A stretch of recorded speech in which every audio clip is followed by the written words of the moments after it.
Good evening, President's Circle members and young alumni President's Circle members. I am so grateful that you are giving us a few moments of your evening for me to offer you some remarks about Woodward and to express thanks for your vital support of our work. I guess there's a silver lining in my doing these remarks via Zoom rather than being in person. You didn't have to dress up for the occasion, and you didn't have to fight Atlanta traffic to get there. But I would give anything for us to be gathered at Cherokee or the Piedmont Driving Club, sharing a cocktail with each other, indulging on those decadent maple brown sugar bacon strips, and feasting on those warm saltines lathered in butter. So as a substitute, I hope you have available your beverage of choice and your charcuterie tray that you should have received yesterday or today, and that you can feast on some light refreshment while I express to you my gratitude for your support of Woodward Academy. Obviously, the world has changed a great deal since we were together this time last year at PDC. We could never have imagined the environment that we are in now. But thanks to your support, we have made it. And we have made it in historic fashion. Last year, thanks to your support of the Woodward Fund, we raised $2,081,527. 69% of those funds came from those of you in the President's Circle and the Young Alumni President's Circle. We clearly could not have done it without you. We received 100% support from our governing board, from our parent community board, and our alumni board, 93% from our faculty and staff, and 60% from our parents. People went above and beyond last year, particularly at the end of the year, to help us surpass this important milestone at a time when we needed encouragement at the most. And so I thank you very much for your support. In 1943, Winston Churchill famously said to his British citizens as they were being bombed on a daily basis by the Germans, "When you're going through hell, keep going." And I have to confess, there are times over the last 6 months that it has felt largely like hell, but we have kept going and we have made it to this moment. In fact, up until last week, it really felt like we were operating in crisis mode, trying to figure out about the advance of this virus, what we could do to mitigate it, and how we could operate in a fashion while trying to keep everyone safe. And I feel like this week, now that we are 3 weeks into our school year, that we are finally hitting our stride. And I take great pride in the efforts of all of the team members at Woodward and what they have done to get us to this point. And so what I'd like to do is to take you through a day in the life of Woodward Academy, both for you to see firsthand what it looks like and for you to see how your funds are making a difference for us as an institution. This welcome back sign at the gate was put out for our upper school students, but every school had this sign 3 weeks ago at their respective school, welcoming our students back. And we knew that it was going to be different than any other start of school, and that we were going to have to practice the 3 W's of wearing a mask, watching our distance, and washing our hands. And so here on the Woodward campus, our most famous and most generous alumnus, Robert W. Woodruff, is setting the standard for us by wearing his mask, and others have followed in line wearing theirs. We have here the Chris Freer sons on the left, and on the right, Deans Underwood and Thomas, who are demonstrating for us the importance of mask wearing.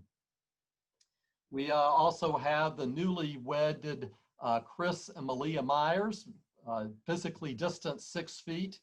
And you can see the signs that we have put up throughout campus about being apart by 6 feet, moving in particular directions up hallways and through stairwells. So these signs have been important in providing safe passage for our students from around campus. In addition to how we maintain our distance from one another and circulate around campus, we are also taking great care to make sure that we are practicing cleanliness in every way imaginable. We have these electrostatic sprayers that are spraying chemicals that are harmless to us as individuals, but they do the trick in killing the COVID virus. And every room on campus receives a spraying in the evenings. Even our buses are sprayed to keep us as safe as we possibly can be. We also have provided wellness and sick rooms in each of our campuses. We need to have these isolation spaces so that if students do become ill on campus, they can be immediately removed from the population and sequestered until a parent can come and get them. And so you see here the infirmary setup that we have established in our primary school and the various supplies that we have available to us. We also, in our dining, are preparing over 2,200 meals per day, sack lunches that are delivered to each of the schools, and actually they're delivered to each of the classrooms. And depending upon the day, some students are eating in their classes and others are allowed to go outside and eat, particularly at the upper grades. But our dining folks did a terrific job over the summer making lunches for area residents who were needy, as well as for first responders. And now they are doing it for our community in very fine fashion.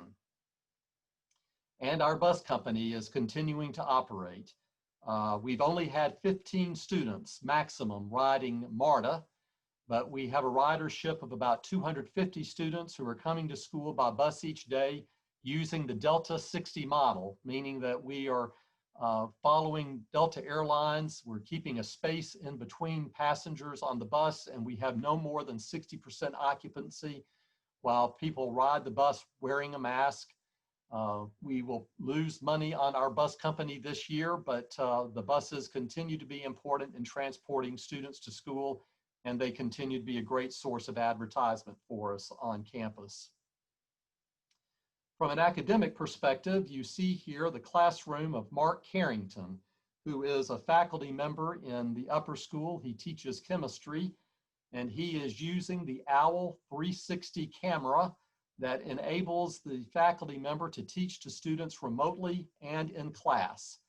And here you get a close-up of what that OWL 360 camera looks like, along with the face shields that we've made available to our employees who want them and require them in their work here on campus.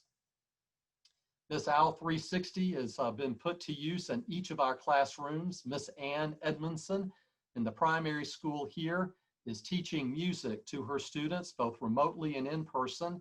And instead of singing in her classes this year, they're going to be doing a lot of singing by sign language. And that is what she is teaching to her students in this photograph here.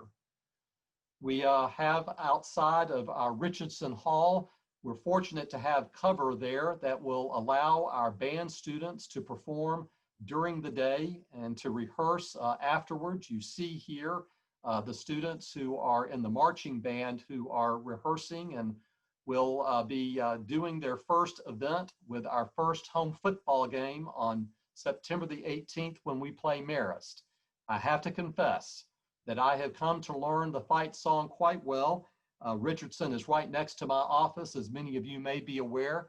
So 5-6 times an hour, I am hearing the fight song being played, and I'm now even dreaming about it at night. In addition to our marching band and our band programs, our choral department in middle and upper school has taken over Gresham Chapel. And you will see here that we have our students separated 10 feet apart. They are wearing special masks that are designed just for singing. And you see here Steve Rotz and Suzanne Woodruff, who are leading our students both in person and remotely so that we are not missing a beat in terms of the choral instruction that we are providing. An example of how we are going above and beyond in providing an education for our students. You'll see here that in terms of the sports program. We have 5 fall sports programs. This is our cross country. The other 4 programs, unfortunately, at some point over the last 6 weeks, have each had to go into quarantine for 2 weeks because of either suspected cases or confirmed cases that they have experienced. But this is an example of a student wearing her mask, obviously, checking in with the coach who has a handheld thermometer with what we call the Magnus app, where students each day, as well as employees, are to go onto their phone, answer a series of questions, and to report their temperature. And so at this particular meet, Coach Hamling was taking the temperature of these students, and you'll see here in this next slide, the students at the end of the meet who were very excited about what they accomplished during the day.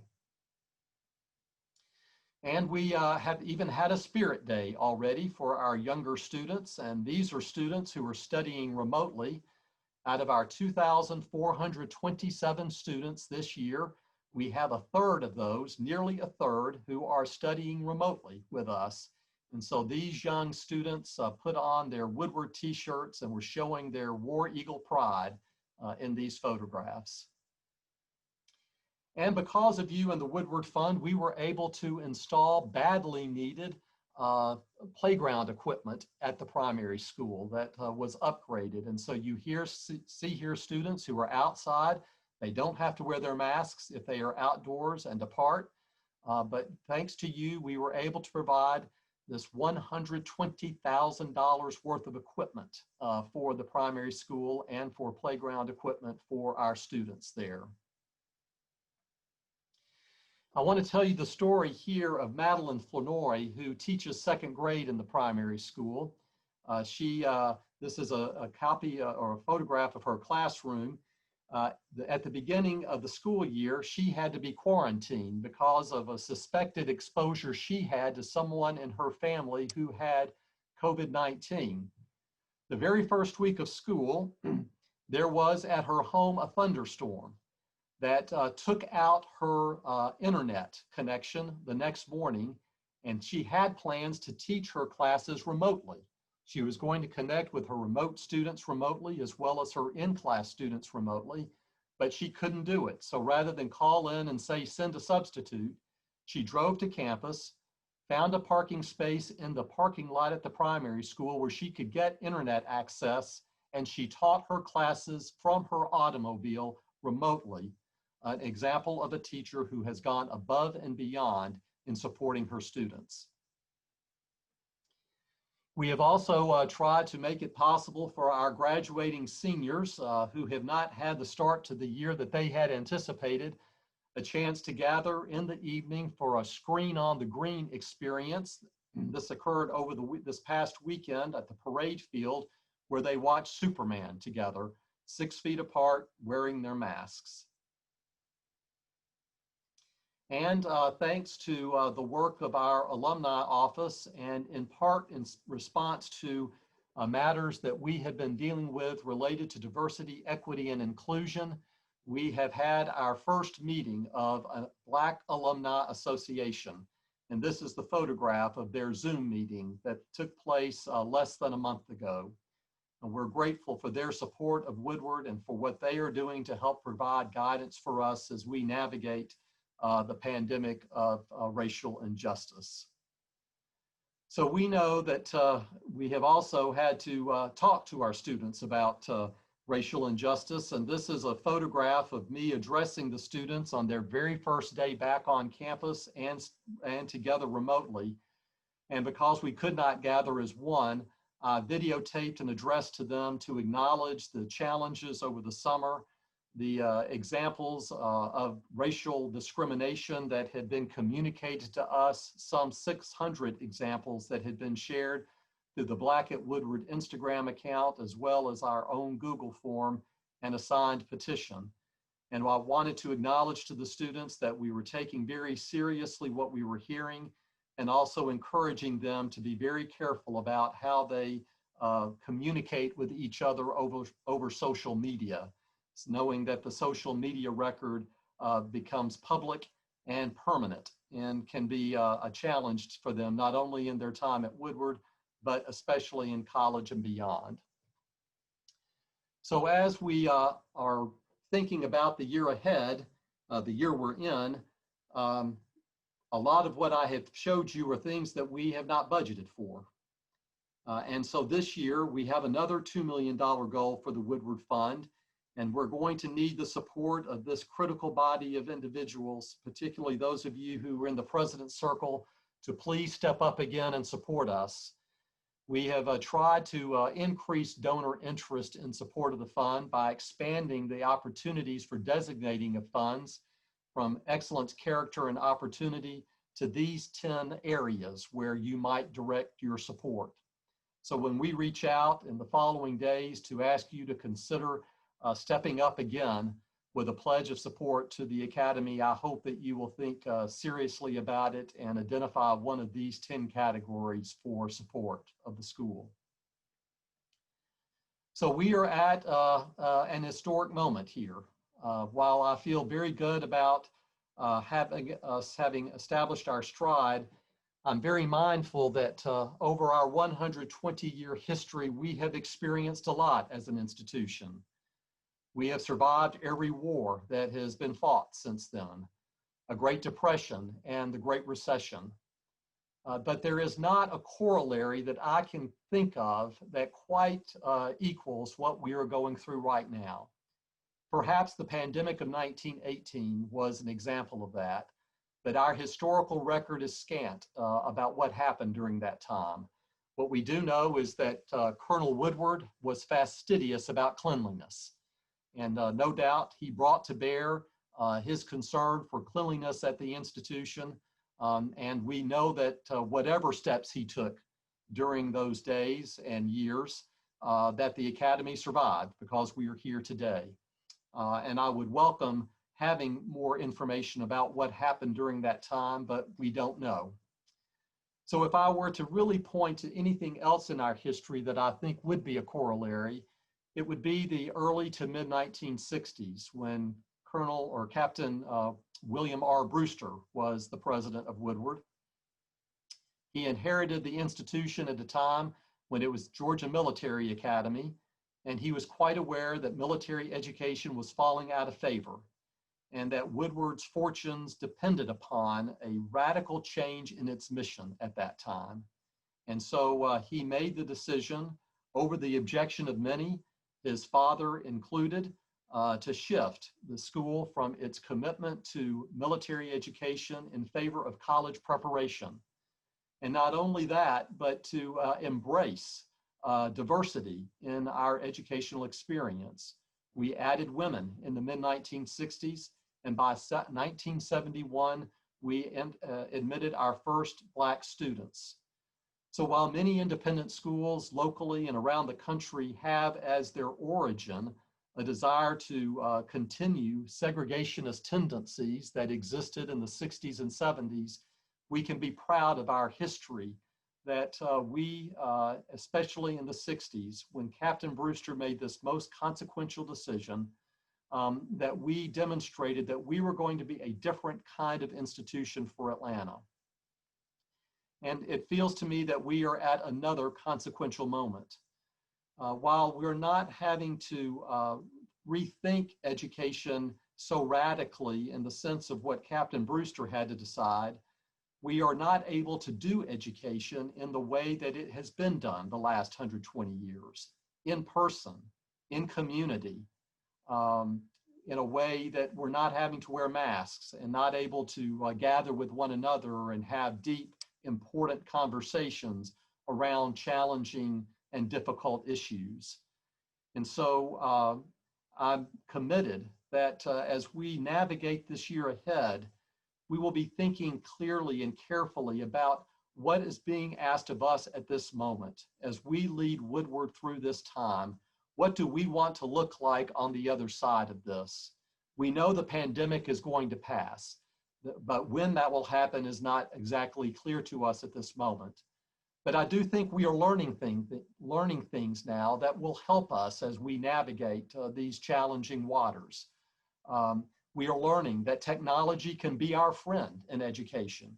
If you had told me 2 weeks before mid-March that we were going to, within a 48-hour period, go from in-classroom instruction to all remote education, I would have told you it was impossible. But our faculty stepped up to the plate and they demonstrated that it can be done, that technology can help us in the education of our students. And so maybe a way that we overcome the challenge that we hear from so many families that want a Woodward education but choose not to come here, that the commute and the distance are the challenges, that we will find a way to use technology to help overcome some of those objections. I also hope that we will continue to embrace our commitment to a deep respect for difference. Certainly, we have learned that although we are doing things well, we're not doing them as well as we had believed when it comes from a standpoint of everyone here feeling valued and appreciated. And I'm so grateful to Vicki Palmer, our board member, who has so wonderfully led our anti-racism task force in helping us grapple with very difficult issues around race and steps that we might take to become an institution that is more open and inclusive and embracing of people of all backgrounds. If you have not had a chance yet to visit our DEI section of the website, I invite you to do so, and particularly to access the webinar that we gave last week that demonstrated our work in this area and the commitments that we are making as a school to be certain that we are making progress in racial justice and in deep respect for difference for all the members of this community. So as I have tried to lead through this time, one of the things that I picked up from a McKinsey report that was written about leadership during these dual pandemics is it's the real challenge of the leader to help people move from the room of fear to the room of hope. And I am feeling as hopeful as I think we can possibly feel, given the environment that we are in right now, about the future of Woodward. And I thank you in large measure for that sense of hope that we are able to experience right now. I've been grateful to many of you for reaching out to me and to expressing support for me and my leadership and inquiring about how I am doing during all of this. I've been very humbled by the prayers that have been offered, the support that you have provided. And I just want to lift up a few things for me that have helped get me through. The first and most important thing is the most important decision I made 32 years ago to marry my wife, Kathleen. There has not been a wife who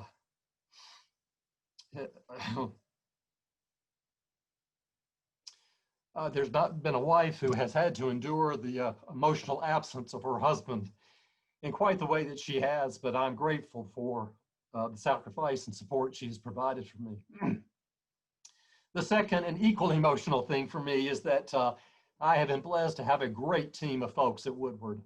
You can be so proud of the principals that we have, every administrator here, the teachers that we are blessed to have, the people on the operations side.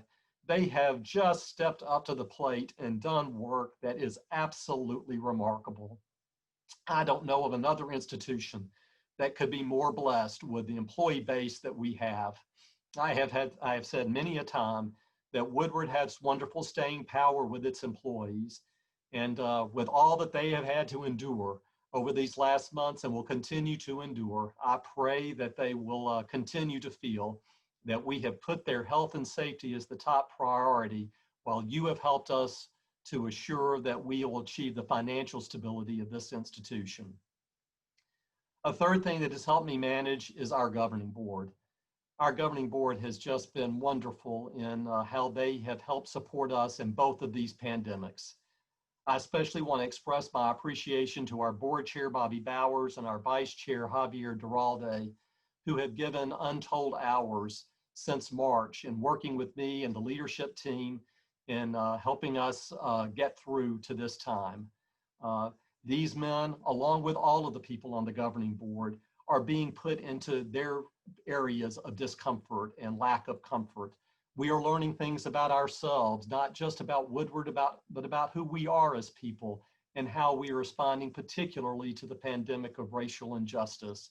And I'm grateful that they are a part of this journey and that we are at one and united in how we are going to move forward in helping the Academy be the institution that it can be. And fourth and finally, the reason that I continue to have such great hope is that I believe in our mission. I cannot imagine a place that has a more profound and thoughtful mission statement than the one that we have created at Woodward, that we revised slightly this past fall, this past spring, but that articulates so perfectly to me what we are about as an institution, in being Atlanta at its best, intentionally bringing people together who are different, and trying to develop global citizens who are a microcosm of what the world should be. This is what I hope gives you satisfaction in the investment that you are making through the Woodward Fund and supporting Woodward, that you are helping this kind of mission to come into play. The highlight for me of my academic year of the summer since March was our graduation on the 25th of July. I was really reluctant to go forward with graduation because I wasn't quite certain that it was safe or that we could conduct it safely. But after we examined our options, we decided to relocate from the Melizia Amphitheater and moved it onto the football field, as you will see here, where we had the students seated 6 feet apart, wearing their masks, and each person was allowed to have 2 guests. Now, while this photograph may suggest that the attendance was lacking, that's not entirely the case, because many of the parents, particularly those who had children who were athletes, have learned that at the football stadium, when the sun rises from the east, it's best to have a seat on the visitor side. And so the visitor side that was facing the way the graduates are seated, it was well populated, though people were 6 feet apart. Each year, the graduation speakers just wow me in terms of their recognition of the importance of their Woodward experience. We publish a booklet that allows for a commemoration of the graduation experience. And we publish there the commencement addresses from the top 3 people who participated in the competition to be selected to be the commencement speaker. And Erin Brooks was a member of the graduation class. Her speech was not chosen to be read at graduation, but there's a portion of it that has really grabbed me that I want to share with you as I conclude my remarks to you. She wrote, "One of the defining characteristics of our student life is the exposure to a broad range of people, diverse in ways that we both can see and cannot see. At Woodward, diversity is our strength. We are allowed to think with our minds and use our own voice, whether that is organizing a walkout, hosting panels on gender, race, or sexuality, or sponsoring a club that raises awareness and supports marginalized groups. The environment here is a reflection of the real world, and we are taught to respect and meet others with compassion and understanding. I find ease knowing that there are at least some people going out into the world with a respect for others who are unlike them and who know how to steer through this intolerant and trying world. It brings me joy that in my home we connect because we are different. The differences that we possess are an afterthought, and everyone is accepted, loved, and seen." This is our future here, friends. These are the young people that we need to be certain that we are living to our mission each and every day. And I commit to you that as long as I'm blessed to be at this institution, we are going to be committed to provide an excellent education in an environment where these young lives are valued and appreciated for who they are made to be, because I am confident that these young people are going to go into the world and they are going to be the leaders that are going to unite and not divide, something that we so very desperately need today. So please know from the bottom of my heart how grateful I am to each of you for your investment in Woodward, for your support of us this year and beyond, and for helping to make us a national model in independent education. Enjoy the rest of your drink and your your delivery to us, your cheese board, and have a great rest of the evening. Good night.